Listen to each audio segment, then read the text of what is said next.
আসসালামু আলাইকুম। এই যে দেখেন একটা বান্দর, এটা একটা মেইন রাস্তা, রাস্তার পাশে এই বান্দরটা পড়ে রয়েছে। মানে আজকে 2-3 দিন হয়ে গেছে। এই বান্দরটা যে কেউ নিয়ে এটারে মানে খাটাইব, মাটি দিব, ওইরকম মানুষ নাই। তো ওইরকম মানুষ নাই, আর আমরা এই বান্দরটা নিয়ে খাটাই দেবো। আর সবচেয়ে বড় কথা হলো আজকে ঈদুল আজহা, ঈদের দিন। তো এই দিন এই বান্দরটারে খাটাই দিলাম।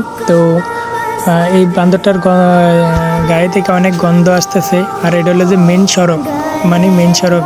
তো এখন আমি আর এই রাজু দিকে এই যে আমরা ওইখানে গত করছি। এখন এই বান্দরটারে নিয়ে আমরা ওইখানে খাটামো। তো এটাই হলো যে আমাদের সুশীল সমাজ, যে একটা মেন রাস্তা, মানে এই রাস্তা দিয়ে অনেক গাড়ি চলাচল করে, কিন্তু আজকে 2-3 দিন যাবত এই বান্দরটা পইরা এর গায়ে থেকে গন্ধ বেরিয়ে গেছে, কিন্তু এটা সরানোর মতো লোক নাই। তো আজকে আমি আর রাজু, ঈদের দিন, আমার সাথে আরও একজন মামা আছে, উনি ক্যামেরা ধরে রাখছে। তো আমরা 3 জনে মিল্লা এই কাজটা করলাম। তো কী বলবো, যে এটার গায়ে থেকে গন্ধ বাড়িয়া মানে আমাদের সমাজটা দূষণ হয়ে যেতেছে, কিন্তু এই বান্দরটারে সরানোর মতো লোক নাই। তো যে যেখান থেকে দেখতেছেন, অবশ্যই যে যার থেকে যেটাই দেখেন, ভালো কাজ করার চেষ্টা করবেন সবসময়।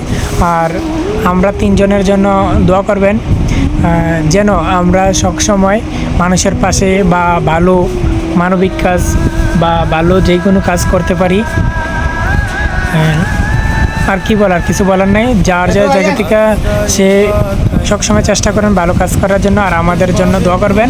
ভালো থাকবেন, সুস্থ থাকবেন। আসসালামু আলাইকুম।